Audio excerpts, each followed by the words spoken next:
that takes us through and it makes it feel like it's easy. But actually, in the long run, it isn't. So stretch your timelines and that will make it last longer. And you can give a lot more attention to it if you give yourself more time.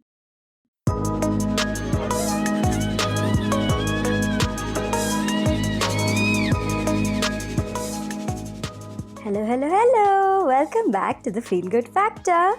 I'm Susmita Veganosaurus and I'm so glad you could join me here today.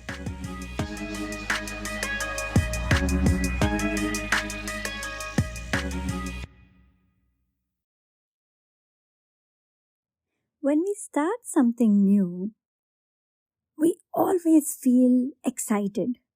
There's a burst of energy because our creativity is stoked and there's so much potential.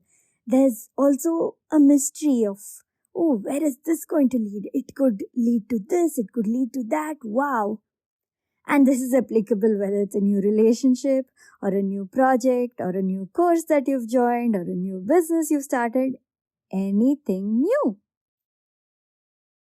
But after a point of time, the energy dwindles, it falls, and quite often it either comes to a screeching halt or you feel forced to keep going forward and you drag yourself through it, even though you don't have the same enthusiasm that you did when you started it. This is why it's important for us to take a step back and think before we begin something, before we commit to something. Not that we should stop ourselves from doing it, but to think about how to make this a sustainable, steady, long-term relationship with the work, with the project, with whatever, with another person. So here are a few things to keep in mind. 1. Don't overcommit. We often think when we're starting something new, we feel like we can give a lot more of ourselves, our time, our attention to it than we actually practically can. So take it slow, take it easy, start only with small steps. Dabble, and then slowly grow the amount of time, the amount of attention you give to this particular project. 2. Keep the interest, the curiosity, the mystery going. And for this, you should not do too much. You should keep a certain time limit to how much of your attention, your work, your effort is going to go into this project every single day. Instead of jumping into it and doing like, okay, this is awesome, I'm going to do 3-4 hours of this work and deep dive into it, and then do that for 3-4 days and then get burnt out and then lose interest and then never get back to it.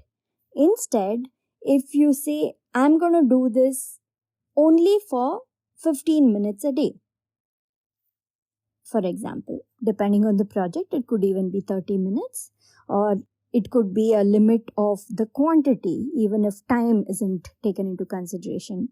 For example, if you're writing a book, you would write a certain number of words a day. Or if you're building a course, you would create only one section of it per day. Or schoolwork, if it's a course that you've signed up for, if you're learning something new, even there, like this is going to be a certain number of chapters I'll do, and that's about it. And it's okay if this pace is really slow and the quantity is really small. In fact, that's what's going to see you through for a much longer time. So if you say, I'm going to do only one lesson per day, that's fine. That's absolutely fine. But limit yourself. Don't get so enthusiastic, so deep into it that you run out of the interesting stuff. When you do this, when you limit yourself, then you're always looking forward to the next thing. You're always like, okay, I finished my 10 minutes of this particular project and this particular creative work, and I'm done. I'm not going to touch it now, even though I feel tempted to. And then the next day, you're really looking forward to starting it again.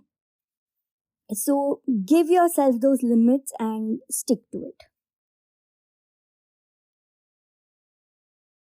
3, stretch your timelines. You don't have to do something every single day or connect with somebody every hour of every day, or study something constantly. You don't have to do something that regularly. Again, like I said, we believe we can give a lot more time to something than we actually can, and things take a lot more of our energy, our effort, concentration, focus, a lot more than we think it will. Because in the beginning, just because we like it so much, we're so passionate and enthusiastic about it, that takes us through and it makes it feel like it's easy. But actually, in the long run, it isn't.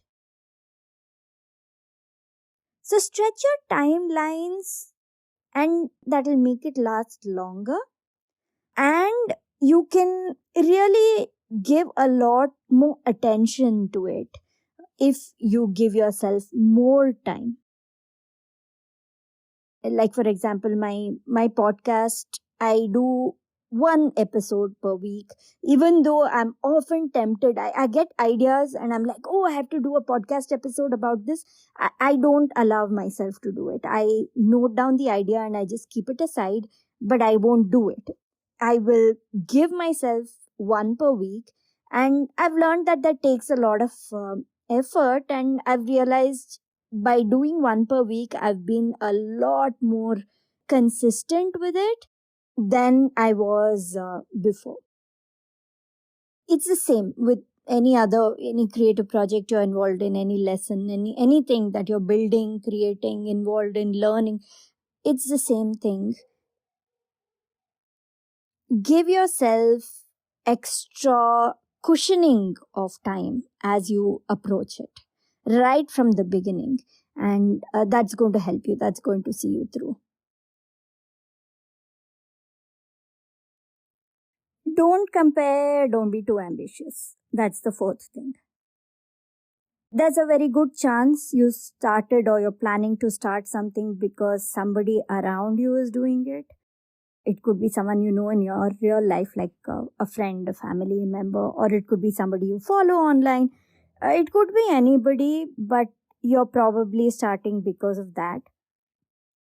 Also, very often when it comes to inculcating habits like say exercising, we sign up for classes or do it along with a friend or two. That tends to happen sometimes. Let each person have their own goals, have their own pace. You don't bother about it. Don't compare yourself to their pace. It doesn't matter. You are doing things in your own way, and don't be so ambitious. It's okay to progress a little, stay still in that position, enjoy the stillness of it, get really steady, build a strong foundation, be really firm and comfortable before you move on to the next step. It's okay to go really, really slow and steady. Again, this will stop you from burning out or feeling guilty when you're looking at others' progress, or feeling less than, especially judging yourself. Let go of all of that. You do things at your own pace, and we all know the story of the hare and the tortoise, no? Remember that those some of those folk stories, those kids stories, they're there for a reason. They were told to us for a reason. So don't get too competitive, either with yourself or with others. don't be too ambitious. Allow yourself to enjoy the process. These are the 4 things I wanted to share today. There's so much more to consider when we think of starting something new, think of productivity and all that. Oh yeah, and one final thing I do want to add. 5th point, bonus point. When you start something does not matter. Just because it's a new year, now is not necessarily the time to start. Come on, it's winter, okay? This is not the time when we have the most energy in us. It's actually very impractical to think that New Year is the time to start new things. If you live in India, then you know that all across the states, you'll see that different states celebrate New Year at different times of the year. Some during spring, March, April, some during, the harvest season or peak summer, or solstice, whatever. So, New Year is just a weird concept. So you don't have to start anything new right now. That is the most important thing to remember. Start something only because you feel like, and not because you feel pressured to do so, like you're expected to do so. Maybe start something in spring, start something in March, end of March, April. Why not, right? The accounting year. You start something at the beginning of the accounting year, 1st of April. Yeah, that's it. That is really it now. If you enjoyed this episode, please do share it with anybody you like, anybody you feel may find this information useful, and follow me on whatever app you're listening to this on, and leave a review. All right. Thank you. I will talk to you again next week. Take care. Thank you so much for listening to this episode of The Feel Good Factor. I'm Susmita Veganosaurus, and I'm looking forward to talking to you again very soon. Bye!